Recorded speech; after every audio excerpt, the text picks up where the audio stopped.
On this day, December 21st, 1620, the Pilgrims landed at Plymouth. The Pilgrims had been on a journey of 2 months, which shows you just how difficult the journey across the Atlantic back in those days was. Whereas now it would take 4 or 5 days, it took 2 hard, long months on a very small ship. 102 on the Mayflower and 37 on the other ship. So, they arrived there on this day, but they had arrived in New England earlier. And they had found the original site was not productive for settlement or farming. And then it was too badly hit by the weather from the sea. Plymouth, obviously named after the last town they had left in England, and the people on board were people that we now call Puritans. Probably a name given to them by people who didn't like them, but they were separatists in the Church of England. Influenced by Calvinist belief, they wanted to purify the Church of England. They wanted to make it more Protestant. However, they had been persecuted at home, and so they felt as if they needed to leave. So, on this day, the Puritans arrived at Plymouth.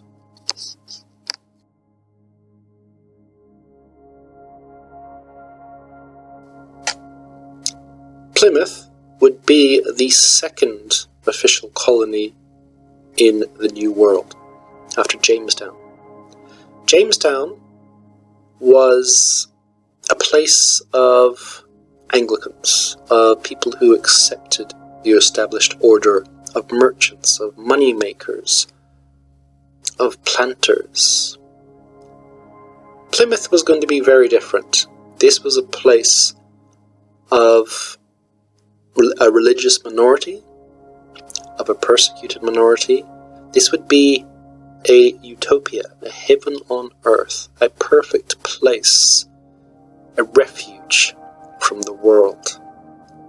This would be the polar opposite to Jamestown in Virginia. Now, they had started off, the original Puritans, in a place called Scrooby in Nottinghamshire. Funny old name, Scrooby, but there's plenty of funny old names in England. In 1607, the Bishop of Nottingham had ordered the arrest of some of these trouble-making Puritans. They'd come into their houses, arrested them, taken them off, taken some of their lands and properties and wealth. The Puritans weren't going to stand for this, and so they left the next year and went to the Netherlands. First to Amsterdam and then to Leiden, where they settled. And they stayed there for a number of years. The problem was, even though they were given religious freedom in the Netherlands, they felt out of sync with the locals. They were used to a rural part of England, quiet, somewhere where you could contemplate. Here they were in the middle of an industrial merchant town. It was busy.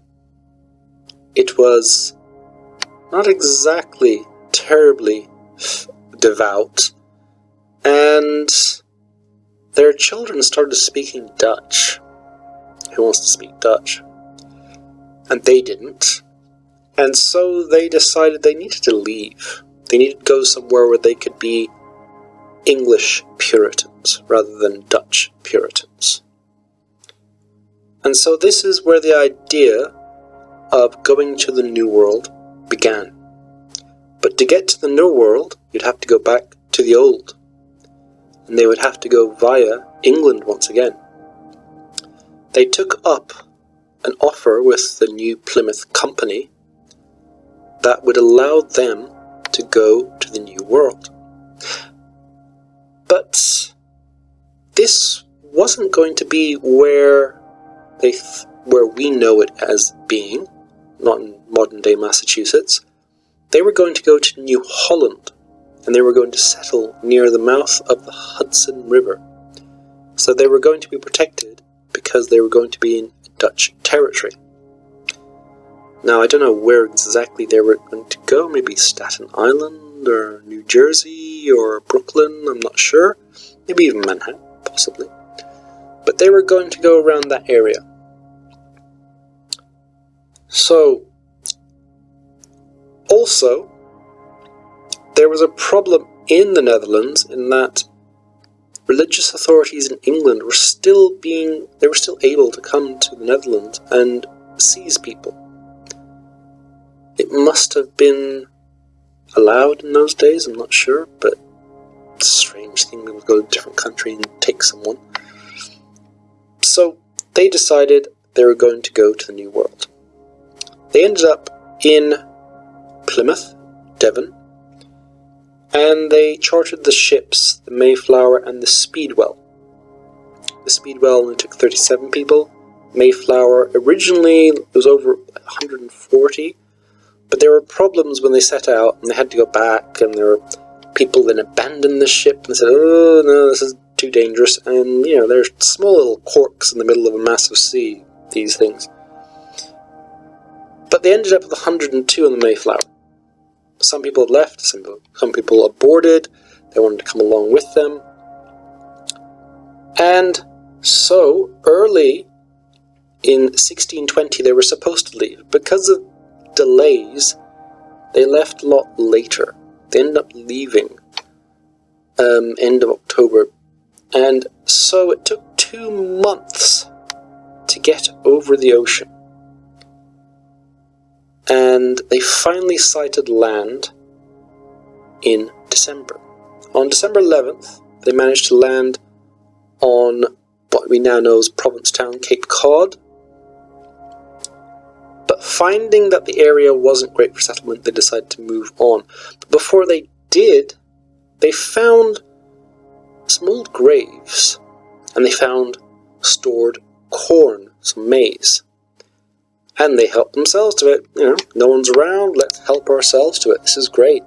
We have some extra food. And after this, they then made their way down to what is now Plymouth. And December 14th, they ended up in Plymouth Harbour.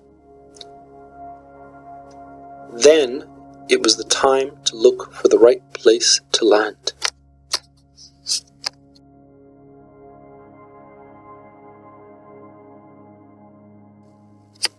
On December 21st, 1620, they first landed on Plymouth itself. They had been scouting other areas and rejected them, but Plymouth was designated as the best place. This had actually been an Indian colony, Indian village. At the time they didn't know why it was abandoned, but it had been struck by a terrible plague that had wiped out everyone. So they had entered pretty much a graveyard. They didn't even realize they'd entered. And at this time, many of the tribes along the east coast of the United States, modern-day United States and Canada, had suffered terribly because of all the various illnesses and diseases and pandemics that had come from the old world. In the old world, most people did die when they were young, or even older, of things like smallpox, things like measles, and other things. The New World, they didn't have immunity to this, and so they would meet and trade with people, and they would talk and chat and have a laugh, or fight, or whatever it was they were doing, and they would end up infected with something they didn't realize they were infected with. Bring it back to their family, their neighbors, and they'd all die. There were reports from many of the early explorers and colonists that they would find these empty villages and settlements all over the eastern part of North America, abandoned. They thought they were abandoned. They'd find some skeletons, they thought maybe there had been a massacre. And in some ways there had been a massacre, but it had been a biological one. And no one understood until more modern times what had happened. So when the Europeans first did arrive en force on the eastern coast of North America, it was, to all intents and purposes, empty, ready for settlement. And this is what the original Pilgrims found. Now, when they did arrive, they weren't really prepared. Out of the 102 that had arrived on the Mayflower, 45 died. Half of all the colonists died in the first winter because they were not prepared. They didn't have the resources, they didn't have the food, they didn't know how to grow food. These people had been living as merchants, petty merchants in England. They didn't know how to grow food, they weren't peasants, they weren't farmers. Many of them weren't even craftsmen. Like, they could build basic houses, as everyone could back then, but they didn't have the know-how to keep themselves alive. But half did survive. And one was born. So, the first born of the Pilgrims was a boy called Peregrine White. He was one of the sons of the Pilgrims that came over. Amazingly, even though people were dying left, right and centre around him, he managed not only to survive, but to thrive. This man died at the age of 1804. At the age of 84 in 1704. So he lived a very long and prosperous life. He became a member of the local council, part of government. He volunteered for various wars. He had many children and is the forefather of probably hundreds of thousands of Americans today. One of the other people that turned up a year later, not at that time, was a guy called Philip Delanoy. That was his original name. And this man is one of the ancestors of Franklin Delano Roosevelt. So FDR can trace his ancestry back in the United States to the colony at Plymouth, which is incredible.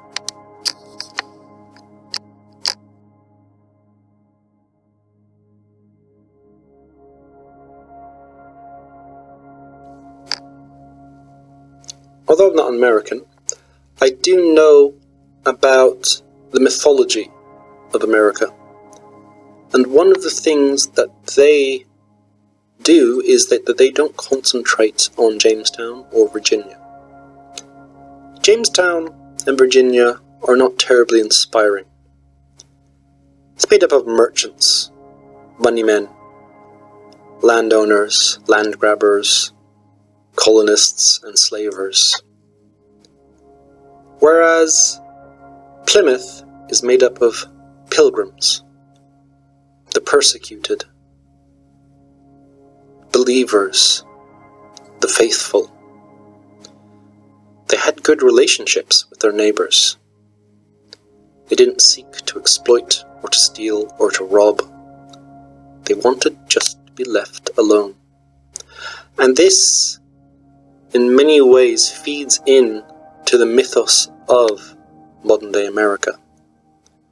This is what they want to believe. This is what they want to be their founding myth, which it is.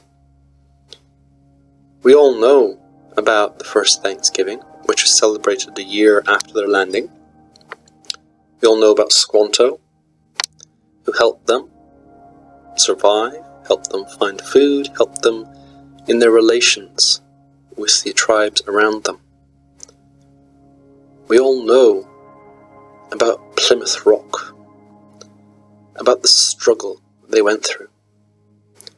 And yet, the people of Jamestown went through almost, even worse struggle than the people at Plymouth. And yet, their struggles are not as well known as the struggles of the Puritans. But that is not a mistake.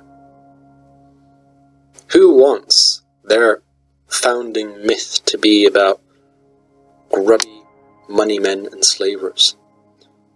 No, you want it to be great men who struggled, who were persecuted, who fled, and who were noble. And that is the great thing about landing at Plymouth. It is the beginning of America. It may not have been the beginning of America at that time, but in hindsight, it became America's founding myth. If you like these videos, come back for more tomorrow. Subscribe, like, and leave a comment.